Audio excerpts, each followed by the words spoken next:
Hello everyone and welcome back to another episode of Hermit Skies, and if you enjoy this series and any of the series on my channel, feel free to hit the like button down below. It does help out the channel and the series. Thank you in advance for doing that if you feel like it. If not, it's absolutely fine. I hope you enjoyed today's episode, and check this out over here. Do you remember I said we had some lag issues and I found broken conduits like this? Well, we get in 120 FPS. You look at the top left of your screen. We're doing good over here, so this ain't causing no lag in my base. But if I click on that one and on that one, I don't think that helped the situation at all. Wait, let's click that again. Aha, that's how we do it. Right, and now we've gone ahead and we fixed that run right there. And I've just been doing a little bit of lag busting, flying around, checking out the conduit networks we got going on, looking for more of those, because I was playing in my base the other day and the frames dropped down to like 0 when I was in this area right here, and it's been a bit herky-jerky today. Let's hope that that fixed it though. It seems to be a little better now, and I don't want to bang on about lag and stuff like that. I'm going to try and solve that stuff when I'm not recording. But I ain't been logged on the server. I've only been logged in for a few minutes, and you can see that I've left this running, and that was actually intentional. So around the clock we've been producing lots of wither skulls. Thing is, I didn't chunk load that area, right? It's not chunk loaded, so if we go in here, I've only got 250 of them. So I need to chunk load this area, and I want to be very cautious about, you know, the impact that this has on the server, because other people are playing as well. So we want to load the smallest amount of chunks possible. Looks like it's right on the border there, so can we get away with... Oh, it all kind of fits in just the one chunk. Wow, okay, the killing area and this bit right here, all just inside a single chunk. So we're going to throw that down there temporarily, put it down to one chunk. Excellent stuff. And in this episode, I have a plan, and that is to upgrade all of our armor. Now, I was just checking something out, okay? Over here, we have these Inferior Helmets, and they require Inferior Armor cores. Now, to go from diamond to this type of armor, and then to the next tier, we're going to need to make another core again, except this one requires the previous core. So if we go ahead and make this, you'll see that I am horribly unprepared. I should have made all of these materials beforehand, because they actually take a little bit to craft. So I've taken off my armor, and we're just going to do a little bit of repairing here. I want to do an experiment and see if we can use enchanted armor and unenchanted stuff as well, because I've gotten some loot from the end cities, like this chest plate. But if we can't use that, then we're going to be in a little bit of trouble. We're going to have to do tons and tons of crafting. So that is the wrong one. Will you work with a normal one? Yes, of course we know that. What about an enchanted one? Excellent. So that means that we can use these right here, and I'm going to have to repair my boots. But there we go. That's the helmet. Now the next thing that I want to do is click U on here, and you'll see there's something called a core remover, and it has 4 uses each time you use it. And I'm not sure if this is going to destroy the helmet or not. So we may just waste everything we're doing here. Yep, it destroys the helmet. Of course it does. For some reason I thought we might get the helmet back. Okay, well, I wanted to clear that up because it means we're going to have to craft loads of these things to make all the other ones. So I'm going to do a little bit of a crafting saga now, I think. Before we get into that, I need to do some calculating here. How many things do we need to craft? I'm writing down numbers for all the different parts. And then I realised that we're going to need a lot of this prosperity shards. We're very low on it. So I have a look in here again, and we're reminded that the crushed netherrack needs the iron stiffen mesh, right? And I haven't got any of those, so I'd have to craft them up. But looking through here, there's also diamond with crushed endstone. Can you see where I'm going with this? It also gives us draconium ore pieces, which we're going to need very soon, as after this level of armor we're going to be crafting today, the next level is draconium, and I'm going to start to get into that mod very soon. So I was thinking about this. Basically, if we take this thing right here to send items back to our storage system, we pop into the end with a couple of hammers. There is this stuff everywhere, right? And all we've got to do is crush it with these hammers, which is good. But I'm not going to touch this main island, just in case other players are playing here or planning to do something. So if we kill an enderman, we can get an ender pearl. I mean, I should have just brought an ender pearl with me, right? Or we can get an ender pearl from here. There we go. Now we can go through one of these portals. So we're away from the main area. And now what we got to do is literally just crush the endstone, right? Is it as simple as that? I believe that it is. And I'm filling up my inventory very quickly, and I haven't brought a lot of food with me. I've also just noticed, of course, I've got no armor on as well, so I've got to be super careful here. So that's the last of it. I sent through a heck of a lot of chests, and this also earns us some more prosperity ore, as of course now we can see all of these ores. Looks like there's draconium stuff as well. I think there's only 2 that's useful to us. This one right here, and the Draconian Dust one, which is that one. This stuff over here turns into liquid, and then that is Inferior Armor, which we have plenty of course. 7,000. Excellent. We can get through that in no time at all. So thanks to the little setup we did the other day with the netherrack stuff down here, I've got a chest. I can just lump that into there, and it should get going straight away. There you go, it's starting to do it. Then this stuff will pick it up as long as I turn off my magnet, of course. And look at that, we're getting some Draconian Ore pieces and Prosperity Shards as well. Excellent. And those things, of course, don't have a home yet. So I'm kind of coming in here and doing things manually at the moment.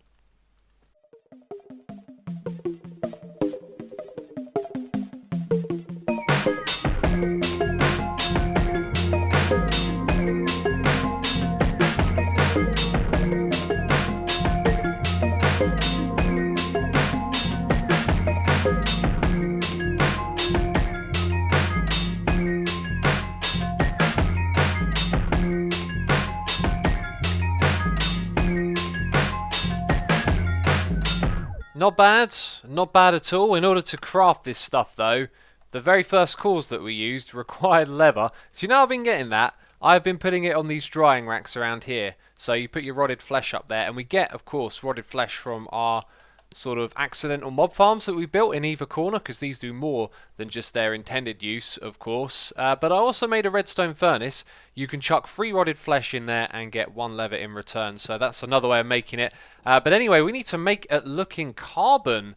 Now, I just said make it looking. We need to look at making carbon next. If we type carbon into here, you'll see that we have a fair amount of raw carbon. Those are actually dropped from wither skeletons, so we are farming that right now as well as wither skulls. And what we're going to do is chuck it into this thing over here, which seems to be full of these blocks, which is really good to see. That's probably near enough for a full set of carbon armor, because the next set is carbon, as you can see here, or apparently dark matter helmet. I think the carbon one is the main way to go, and then if we click on U for that, you'll see that we can make it emerald infused, which is what we're going to do with these carbon rods as well. And then uses for that, I believe this is where it comes to fusion crafting, and it goes up to this level right here, which is crazy, crazy stuff. That costed us a heck of a lot of carbon. We got enough for 8 blocks left, but I'm done crafting everything here, and there is one extra thing that we need to craft that is going to be super useful. Oh, and it makes 4 of those. That's cool. Okay. Now, I don't know how many of these you can apply to each one, but if we put these 2 together, it turns it into a jet plate armor upgrade. Now, that can be used with this stuff once it's infused. So if we do that right there, we get this thing, and then we put that with it, and bam, we've got a a piece of armor that's also a jetpack as well. And that thing is now charging up. I believe we can also, if we click on U with this, we can make it witherless, so we won't get withered, I believe. There's other things as well. Repulsion armor, maybe that causes projectiles to back off, bounce off your armor. End division. Oh man, these feel like they're totally worth investigating. Lava walker. And again, I don't know if you can apply like multiple to the same piece of armor, but one of these is a battery as well. So as well as all of that capacity that we have right there, we should be able to add our battery to it as well. But anyway, I want to craft up the rest of this now. Is that correct? There we go. Ladies and gentlemen, meet the new Asuma. I am looking very fancy and slightly mean, and oh, I've looked straight at an Enderman. Well, you're helping us demonstrate how amazing this armor is, because I'm not taking a lot of damage here. Just 1 heart, is that it? And I believe the way this works is that the RF is like the shield rather than the item durability. So you can attack me and do damage to me, but it'll just be RF.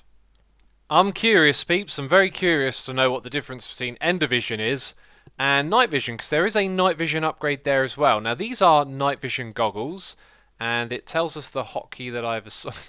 Look at my silly little eyes. Also, when I fly, we get particle effects behind me, which look really cool. So if I use this, it's not nighttime, which isn't great, and nighttime is going to whiz by, as you may have remembered from last episode. So press that button, and bam. Yeah, night vision mode enabled. Cool. So now, if we go and take that and put it back into here, let's craft that sucker, combine it with our helmet. This Enderman won't stop pushing me around, man. I'm one of you now. Look, I've got the Ender Vision going on. And is it comma again? Oh. Oh. Wait, what happened to down here? Did it change? I'm not sure what this Ender Vision has done now. I think I know what this is for. This Ender Vision is for them, not for me. They can't see me anymore. No more accidental aggravation of Enderman. Yeah, look, I'm just staring at these guys and none of them are even bothered. Alright, what's next? An upgrade for our Greaves? Speed potions, you say? Well, I just crafted a bunch of those. Apparently, they can be interchanged with different types. That's kind of cheaty. I'm going to chuck all of those in there. We're then going to apply them to our Greaves, which are our leggings, as we know them. And now we've got the speed upgrade. Does it change my field of view? No. I'm very happy about that. Does it change flight speed? Feels a little bit zippier, got to be honest, but it's kind of hard to judge. And on the ground is where I'm expecting it to make a difference. I haven't really been walking around much. I've kind of been standing still brewing for a while. So it's not the best of tests, but we put the upgrade on, and I guess we're going to have to live with it now.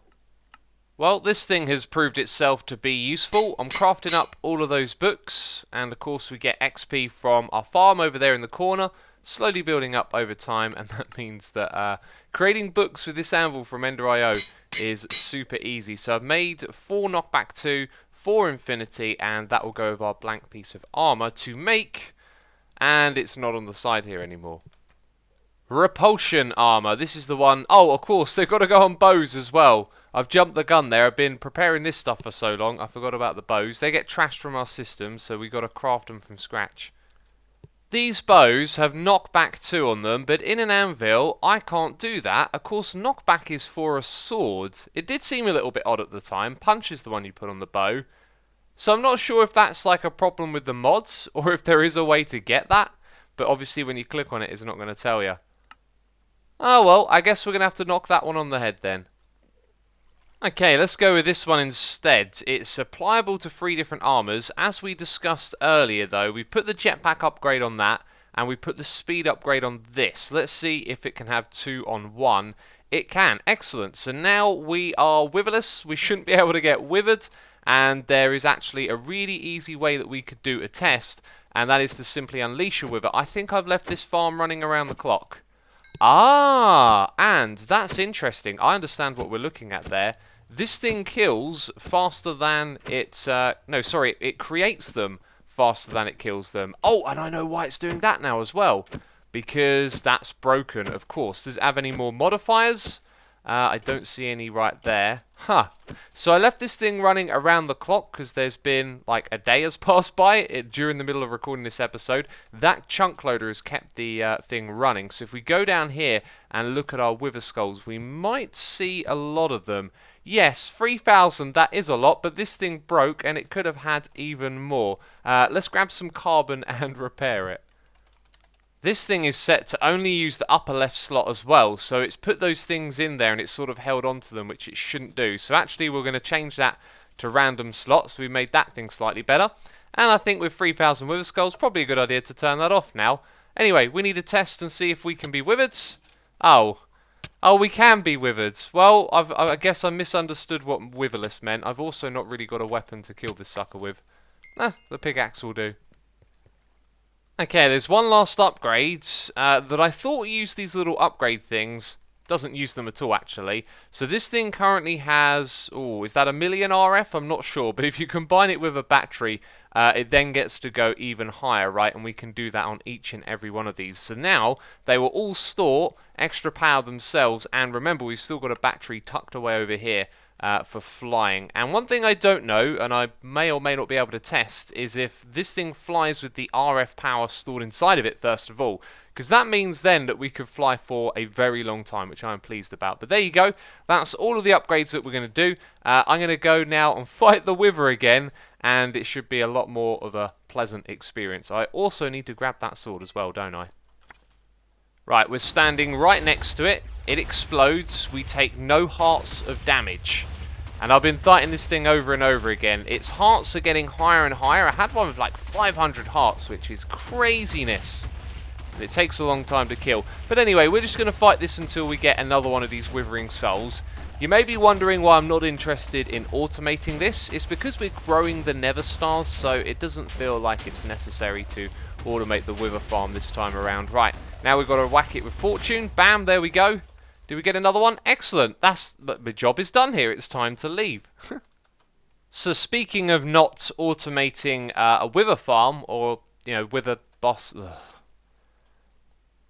So speaking of not automating a wither boss farm, this is why I wanted to put my time this season into making a really cool looking base, as to opposed to just flying headfirst through the pack, automating everything and beating it quickly. But we are trying to make our way through the pack. And if we type seeds in here, you'll see that I've crafted up some Nether Star seeds. Too many of them, actually. Because we can only do one with one block at a time, right? But I've got out my Draconium dust here. And if we smelt this into ingots, we should be able to grow it with this stuff right here. Let's have a look. There we go, Draconium Seeds. So we could get this from sifting, right? And that means, that's one way of automating it. But I turn this system off most of the time now, and I'd like to keep it that way. We're going to move on to using mystical agriculture to grow stuff now. So doing that Draconium is the way forward, I think. That would be farmed on a large scale, because we're going to move into the Draconic Evolution mod very soon. So anyway, let's get all of this stuff smelted up. We're going to craft a whole bunch of seeds, and the first thing that I want to do in terms of working on this base again, because we're going to do a little bit of building now, is actually over at the mystical agriculture area itself. I let myself down sometimes, don't I? Do you remember last episode, or was it the one before that, that we were looking for these leaf blocks? Well, I was searching in the overworld. I went into the Nether to get the orange ones. I never thought of coming to the mining dimension, and here it is right here. So I'm going to have to grab those and put those in that room at some point. But right now I'm actually looking for another crater. I'm out here grabbing this stuff, as we're going to use it to build the area over at the mystical agricultural farm. So that's just a bunch of farms at the moment, and what I want to do, of course, is make it look interesting when you go over there. So we're going to grab some skystone to help us with that. Ah, look at this glorious room. It probably took too long to build, actually. It's probably been over an hour. It looks simple, but I don't know, the back and forth, the picking of materials, well, not really resource gathering, but just organising the building. And it's not actually finished, I say. I might come back here in the future and sort of add some pillars that connect these bits together, and then put some blocks on the side of it. But you'll notice my frames are a little bit herky-jerky as we move around here, and I have had several people say to me that these chisel textures can cause lag in comments, which sounds a little bit ridiculous, but it was not herky-jerky like this before I placed all of these blocks. Now, before we leave, these ones are painted glowstone, so they emit light. There is light at the top of the room so that no mobs spawn on the outside area. And then these things emit light, so no mobs can spawn anywhere in here. And that is the room done. Well, maybe done. We might come back and do a little bit more here at another time. But we're now going to hop over to this space, and we're going to do a tiny bit more building over here as well. I find myself in a little bit of a rush to kind of move forward here and get things done, right? Well, as I say that out loud, I realise I've sort of rushed ahead on something here. I love that the iChisel remembers the last block that you chiseled, and this is the thing that I've forgotten about. I wanted to push up this layer another block, right? And going with the purple that we had down here, we're using obsidian. However, I feel like that texture doesn't really have a lot going for it from a distance, so I might actually rip this out and change it into something else. The reason that I'm adding this bit right here is actually because of that room, and I kind of wish I'd have thought about this a little bit more, because I've always had a plan for this base, and that is to build a dome roof on top of it. So we might adjust the size of that room a little bit where possible. But yeah, this is going to basically come all the way across here, and then we're going to have a dome roof that goes on top of it. And that dome roof is going to be made out of dark blocks, so it looks like the night sky. So we want to open up this thing. In fact, no, what we want to do is put it in a different position. So we're going to put that up 1, 2, 3 blocks, and it should be level with that right there. This is our builder from RF Tools, and I've got a shape card here as well. Top dome, as you can see. Now, I don't know the width for this stuff, but let's just guess that it's something like 35 blocks across in each direction, right? And then let's say it goes, I don't know, 15 blocks tall. We're just messing around with this for now. If we put that in here, and it's already got a card in it. Let's take that one out then. We go to preview, like that. Oh, I'm inside blocks. That was very odd. This needs to be a hollow top dome, and it appears to need to be 1 block taller as well. So that is pretty reasonable. The corners sort of come out to here, so maybe I'll make it a little bit larger. I don't think I'm going to make it as tall going upwards, but over here you can see it intersects with this building, and I think what we're going to end up doing is changing the shape of it so that we have a flat wall on this side here, and then what I'll do is I'll probably just chisel these blocks, or actually if we chisel with them we're going to mess up the texture, so maybe what we'll do is we'll just put like a sliver of a block on the back there, and you'll probably never really notice it from down below, right? Also, we can break this stuff to get into this room. So yes, we're going to remove this little bit right here and knock this all back a tiny bit. So I've set the size. I've decided to go with... Oh, we're looking at obsidian, are we? Coal blocks was the one I wanted to go with. I was going to remark on how great it is that it remembers what you wanted to chisel it to. We're going to go with the trodden bricks because the texture on each and every block will be slightly different. I actually really like the original coal texture as it is, but we've got plenty of coal, so we're going to chuck all of that into here, and now we just need to power this thing, and I've got a dimensional transceiver to do that. And since this is temporary and the bandwidth is, 40,000 on each of these, we'll just take it from that one for now. Here we go. It's lagging. It's definitely lagging. Oh, yeah, I had a feeling it might do that. It places blocks there as well. Does it replace the blocks that I've already got? No, that's very important. Wow, the frames here are disgustingly low. And it kind of looks like it's going to get the job done, although that's just the bottom floor, right? So let's fly up. Let's go out to the side.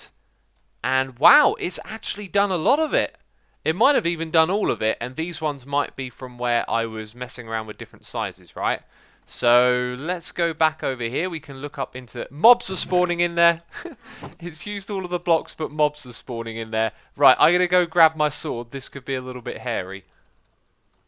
Yep, mobs are spawning in here. Quite a lot of them. I now need to escape before a creeper or something blows up. Okay, and now they're going to follow me out of there. Amazing. Oh, here's what we're going to do. If we break away the ones in the corner, we should be able to vein mine the entire thing, right? As long as they don't touch the blocks above. Oh, wait a second. They can touch them diagonally as well. So I've got to remove a lot of blocks from these corners, and then we should be able to just vein mine all of it. Okay, here we go. That was kind of crazy. It was kind of crazy. Oh, it looks like the building operation didn't finish in that corner, or I accidentally vein mined it. I did triple check the corners, but possibly I missed a bit there. This also means that mobs will be able to spawn on the top side at night. Obviously, it's day right now, and I need to eat food. But yes, we need to put a whole bunch of torches on top of here as well. And so there it is, my friends. The roof to this area looking great. Just looks dark, which is what we were going for. I believe that I don't have to put lights on these bits right here. I do have F7 enabled, which is what I thought I'd have to do down here, but because of the lights in these spots, all is good. I might actually remove them because I want the top area to be a little bit darker overall. And if we look at this side over here, there's light coming from somewhere. I believe it's coming through some of these chiseled blocks. As you can see, I put them down here to stop mob spawning and on the side of those blocks. But anyway, it is what it is, and eventually we'll do the same thing on the bottom as well. So this will feel like a little place encapsulated in space. It is all coming together, peeps, and if you've enjoyed this episode, then leave a like. As always, thank you for your support. I appreciate it. Did you see me having trouble going up these stairs? I'm holding down forwards. Yeah, I've been through a portal. It glitches out walking up blocks. Anyway, yes, that's it. Thank you for watching. I'll see you in the next one. Bye-bye.